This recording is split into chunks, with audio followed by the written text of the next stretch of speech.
Terima kasih pemirsa, Anda menyaksikan Jurnal Pagi. Pertumbuhan ekonomi Indonesia diprediksi membaik pada 2016 dan mampu tumbuh di atas 6%. Menko Maritim dan Sumber Daya Rizal Ramli optimistis pergantian kabinet atau reshuffle pada akhir tahun akan semakin mendongkrak ekonomi 2016. Kondisi perekonomian domestik yang melambat pada tahun ini diperkirakan tidak akan berlanjut pada tahun depan.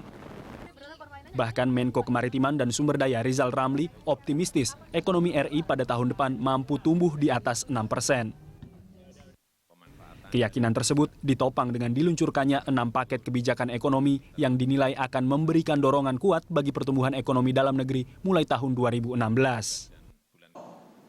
Tidak hanya tumbuh di atas 6%, Rizal juga optimistis dalam waktu cepat ekonomi Indonesia juga akan kuat, stabil, dan mengalahkan ekonomi India dan Filipina yang saat ini tumbuh di atas 7%. Selain karena paket kebijakan, Rizal mengklaim salah satu penyebab ekonomi Indonesia mulai membaik adalah dampak positif pergantian kabinet atau reshuffle. Ia yakin reshuffle dalam kabinet kerja dapat meningkatkan pertumbuhan ekonomi Indonesia. Kalau soal reshuffle, itu presiden yang menentukan. Tapi yang penting momentum perbaikan yang sudah mulai tampak. Dulu 9 bulan pertama kan rakyat kepercayaannya merosot, ekonomi juga merosot. 3 bulan terakhir ekonomi mulai merangkak naik, kepercayaan mulai bangkit.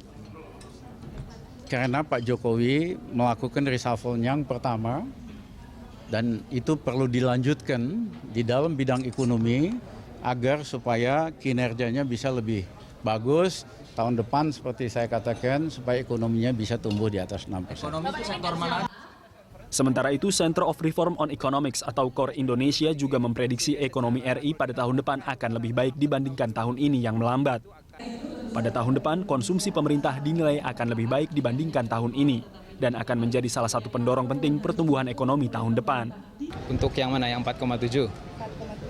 Ya, untuk tahun ini itu karena di kuartal 4 kita secara dari kuartal ke kuartal tuh patternnya biasanya di kuartal 4 itu sedikit mengalami pelemahan itu ya kalau dari secara historis dibanding kuartal 3. Nah, di kuartal 4 memang ada banyak push dari berbagai macam dari berkomponen terutama dari belanja pemerintah misalkan dan investasi. Nah, jadi secara umum di kuartal 4 itu kurang lebih sekitar 4,7 juga. Sehingga skala total kalau dijumlahkan dari kuartal 1 ke kuartal 4 itu tetap 4,7 sekian yang kalau digenapkan yang 4,7. KOR Indonesia memprediksi tahun depan pertumbuhan ekonomi domestik di kisaran 5,2% hingga 5,4%. Namun untuk inflasi lebih tinggi dibandingkan dengan 2015, yaitu menjadi 4% hingga 5%. Termasuk juga rupiah yang diperkirakan ada di kisaran 13.900 hingga 14.100 rupiah per dolar Amerika. Rupiah dinilai lebih melemah karena dampak dari kenaikan suku bunga The Fed yang disinyalir kuat akan dilakukan pada tahun 2016.